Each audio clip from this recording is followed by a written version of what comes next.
And then, well, here we go. Here we go. All right. Well, I'm so excited, Ryan, to chat with you. This is the inaugural episode of Through, and it's going to be a series where we look at AI technologies and talk about their implications, I think. And maybe we should explain that concept of through Please. For anybody listening. So my recollection of it comes from the 1990s, from this theorist of digital culture, Richard Lanham, who proposed it as a way of trying to understand emerging technologies. Emerging technologies are always confusing. What are they doing? They're disrupting. And he came up with this paradigm of you can look at them, but you can also look through them. Something like the word processor. You see it moving words, but what are the implications? That's my understanding. Yeah, that's so great, Dan. Well put. And I love because it ramifies for what we do in the writing classroom, I think, which is always sort of working through a document, right? Pedagogy through practice and through. And so there is some echoing between what happens in the chatbot and what happens in the writing program, working through the thing rather than just merely looking at it. What I love about it is it's one of these really supple concepts because you can scale it up or down. Like even a writing program itself, you could look at it and say, oh, there's 70 graduate student instructors and 200 sections or what have you. But that's just describing the surface. What is going on underneath is all of this, pedagogy and institutionality and Lanham has this cool example where he just talks about language, like our literate processes are. If I look at words on a page, and I see 3 words, "seize the day," and it's 11 letters or whatever, but I don't process that as letters on a page. I look through the text to the understanding, which is, I need to take advantage of my opportunities, or don't take life for granted. So the meaning is not on the surface, it's what you get by looking. Right, so interpretation is a through move rather than an at move. Yeah, that's quite clever. Exactly. Yeah. But now it's complicated because he also proposes that it's not like a trajectory where you start with at and then you arrive at through. Totally. It's an oscillation is the term he uses. You have to go back and forth. So you look at something and then an implication emerges and you say, oh, that's interesting. And then maybe that prompts you to go back and look again and you say, oh, I see the interface actually accounts for that too. So it's a mindset of shifting perspective in order to make sense of things. And and identifying yourself within the problem too, right? It reminds me of, in the social sciences, they have the notion of emic versus etic orientations towards a research model. I can't remember which one's which, so apologize off the top of my head. But the idea is that in one, either emic or etic, you're researching from within a problem, and in the other, you're researching from a sort of helicopter view, top down, right? Social scientists want to prefer the model where you're working within a system, right, and understanding yourself in relation to the system alongside the sort of the institutional problems too. This is really valuable because I don't think this concept from the 90s, the at-through, accounts very well for the looker. Exactly, it talks a lot about the processes of looking, but not, what is this position that's being used? Right. Which I don't know where to take that, but it's a good, yes, exactly. Totally. So what we're going to do in this series is we're going to use that paradigm and engage with AI technologies, at least for the next few years. I think it's worth, paying attention to what AI is doing. And as a test case, I thought we could start with ChatGPT and perform these intellectual moves. So if I type in, chatgpt.com and the page opens up, what do I see? Well, you see basically a blank box, don't you, Dan? Into which you could insert your wildest dreams and probably get something approximating your wildest dreams on the other side, right? It says ask anything. Yes, ask anything. Early 2026, the prompt is ask anything. So looking at that, it seems very inviting. It sure does. But looking through it, what does it mean for this tool to say to you, ask anything? Yeah, well, I mean that question contains within it multitudes, of course, because if you look through You have to bring to bear all of the complex technical, parameters and methodologies that underwrite the technology. But you also have like a lot of I don't want to say ideological, but it might be ideological problems that are implicated in the structure of our technologies as well, right? How does ideology sort of infuse the data on which the thing is trained? I also want to say that it won't be for long. We are in early 2026, and for now, the ChatGPT webpage is empty. But they just said that they're going to incorporate advertising, so I don't think we're long for that particular dynamic. Well, one of the layers underneath is economic. Yes, obviously. yes, of course. So Ask Anything conveys this sense of access. Yes. In some ways, like universal access, frictionless. Yes. I can do what I need to do now. I can ask anything. Right.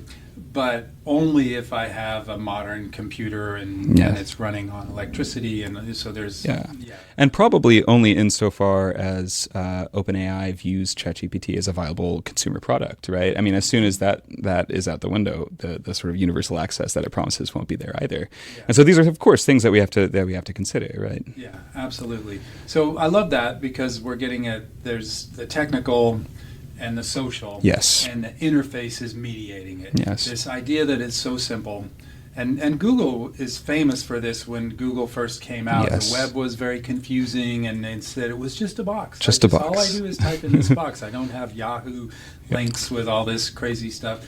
And sometimes you could even skirt the results page, right? If you're feeling lucky. Yeah, that's right. You could just jump. But so that ease, you mentioned ease of use, and you mentioned frictionless. Yeah. I think that's something with the lone box, ask anything. Yeah. There's this idea of frictionless. What does that say more about that? Well, I mean, there is I think the broad scale structure of the internet wants us to think of it as absolutely easy to use, right? It's universal access to knowledge with a click of a button.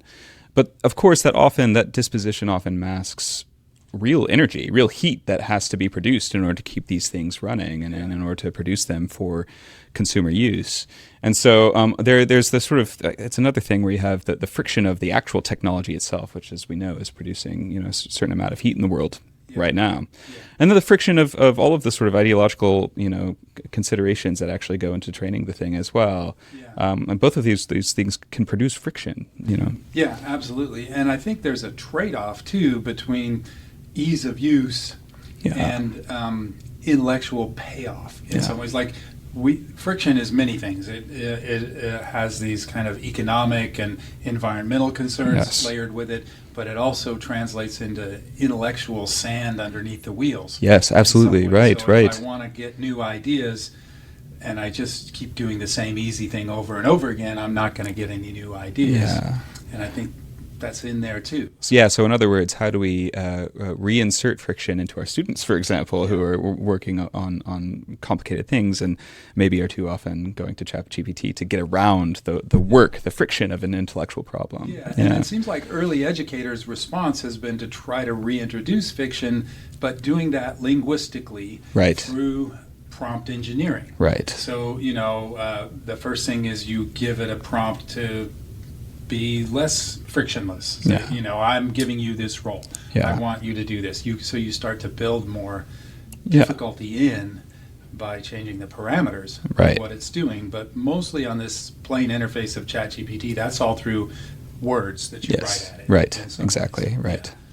Yeah. Which is maybe comforting because language is powerful. You think that language doesn't matter anymore, but the only way to add friction or to tune this system on the basic free model of ChatGPT is by writing at it. Yeah, I mean, it's stated as it's the most important technological development of our time, and our main methodology is words. Yeah. That should strike us as really important for the English department, yeah? Yeah, absolutely. Yeah. I think it's, something to be celebrated. Yeah. If we're really good with words, then maybe we're really good at adding some friction.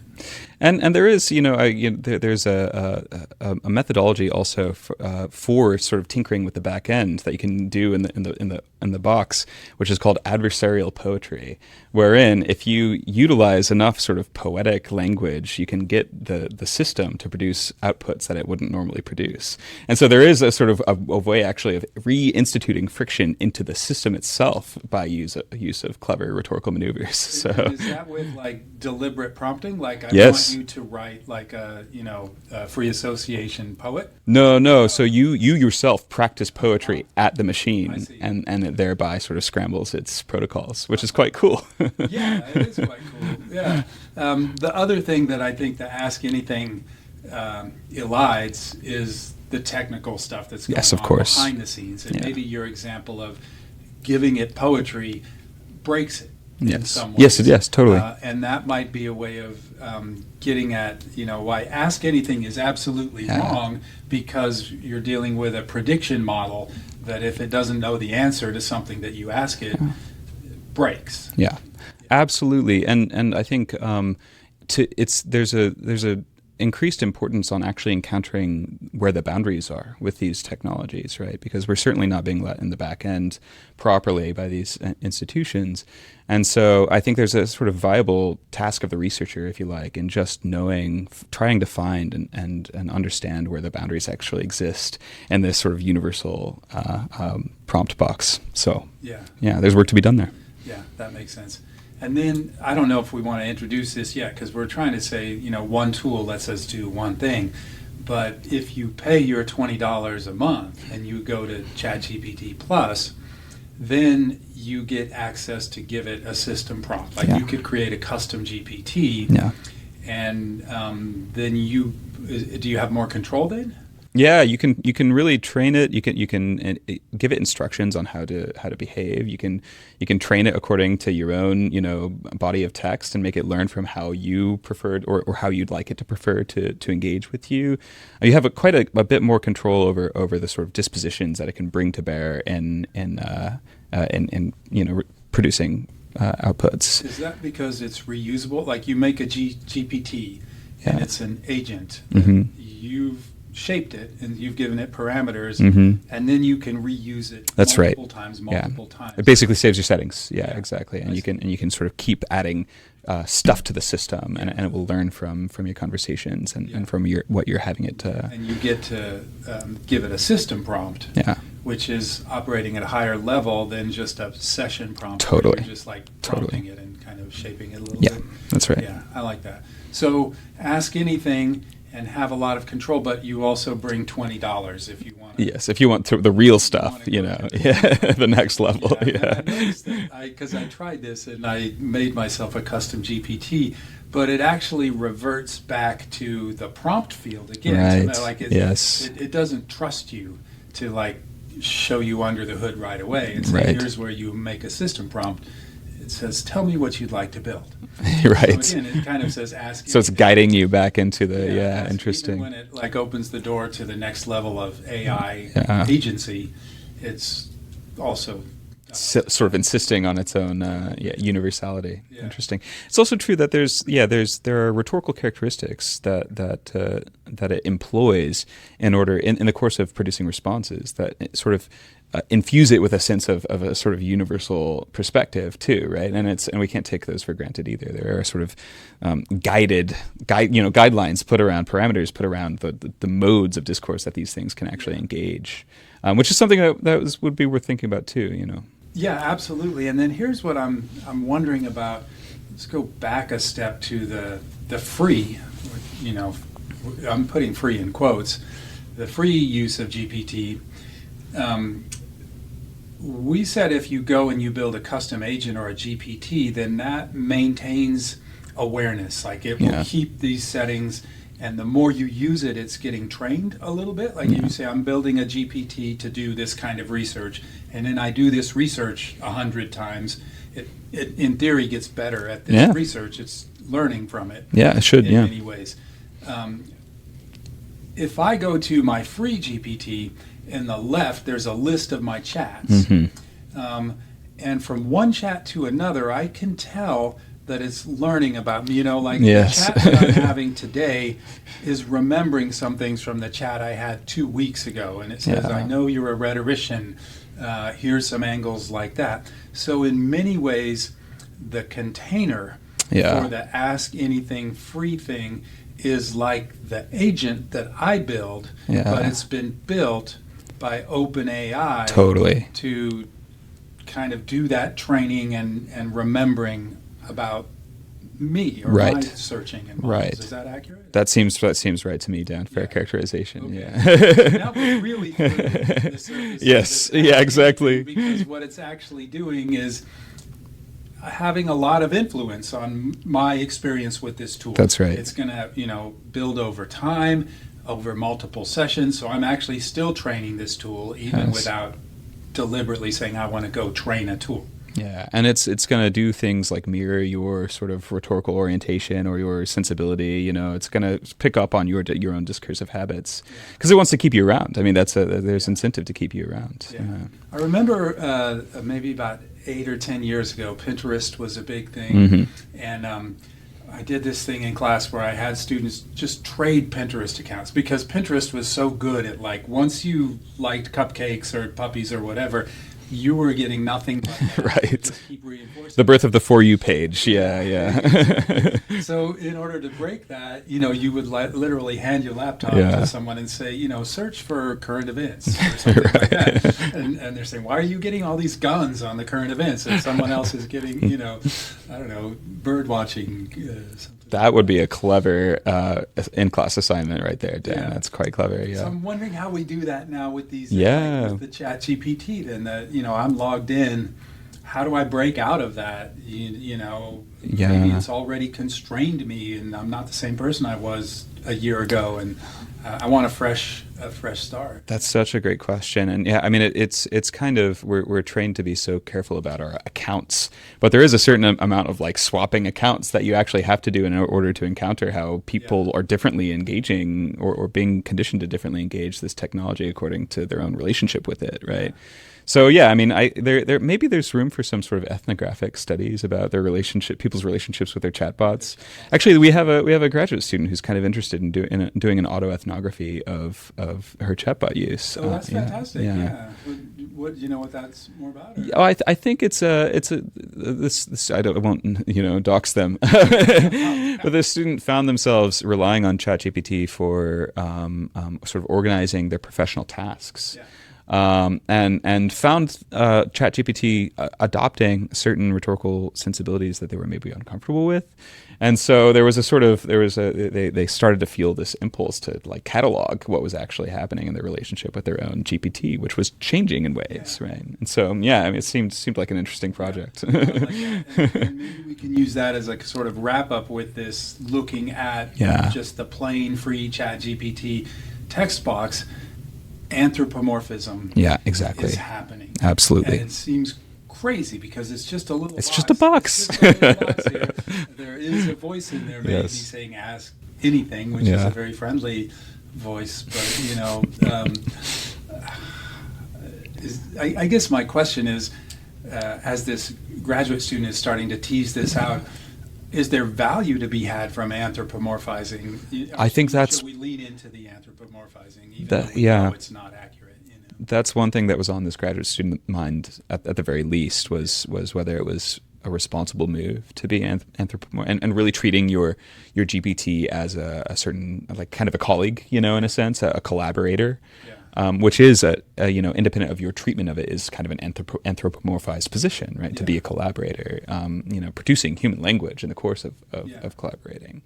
So it's a worthwhile question. Of course, we know that to anthropomorphize the technology is to put certain populations at risk. It's another thing that we should probably have a conversation about on this podcast at some point in time. But people who develop romantic relationships with their chatbots, for example, which it's been demonstrated does not particularly provide excellent results. The mental health aspects of it and all of that. Right. And I guess one of the things, if you can train the chatbot in some ways, awareness of that seems to make sense. And if you are in a relationship with it, I don't want to over anthropomorphize things, but it makes sense to train it to be the kind of collaborator that you want. That's right. And of course, but these things are subject to change. It's not the pure sort of expression of your training of the technology. I was keeping tabs on this, actually. There's a subreddit that's devoted to having ChatGPT boyfriends.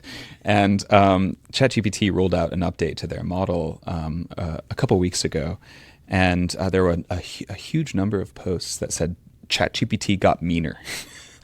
And so basically, like, without their prompting or without their input at all, their own sort of GPT boyfriends had actually become not themselves according to their users' definition of them. And so these things can happen sort of on an independent level that is hard to keep tabs on. Yeah, absolutely. And that's another hidden layer when Totally. you go there and you're in the chatbot. Hidden layer, good pun. What is the language model that's in play right now? And related to that, the number and kind of, extensive nature of the prompting that's done to create these new language models too, the guardrails, all of this stuff. Clearly somebody at a super high level went in and prompted the model to no longer be obsequious. Yes, and, exactly. Invite people to, have a strong relationship or. And unfortunately, we can only observe those differences phenomenologically. So that's another sort of justification for the ethnographic approach to this technology, which is we're seldom being let in under the hood about what these changes actually mean from either a high-level prompting perspective or a technical perspective. And so it just takes observational, practice to actually understand what changes are happening to the technology and how we're engaging with it. Yeah, that makes sense. And language awareness, at least at this level, working with text-based generative AI, you're going to look at this little chat window and through it come to all of these discoveries of hidden forces and cultural dynamics and all of this. You can do the same with the output. That's right. So it's going to give me a response, and I need to do that same move. Like, okay, who's colored it in this certain way, or where does it come up short? Absolutely, which is another endorsement of what we do here in the English department, isn't it? Just tools with language. Absolutely, yeah. Tools with language. Well, this has been a cool conversation. Yes, agreed. Thank you so much. And the great part about it is this is one of many. We're going to continue these episodes, and you can see we just took one tool, probably the most basic kind of everyday interaction with AI of going to chatgpt.com, and you can tease out so much more by just starting to think about it. And just working with it a little bit, trying to understand it, how it works. Yeah, absolutely. Awesome.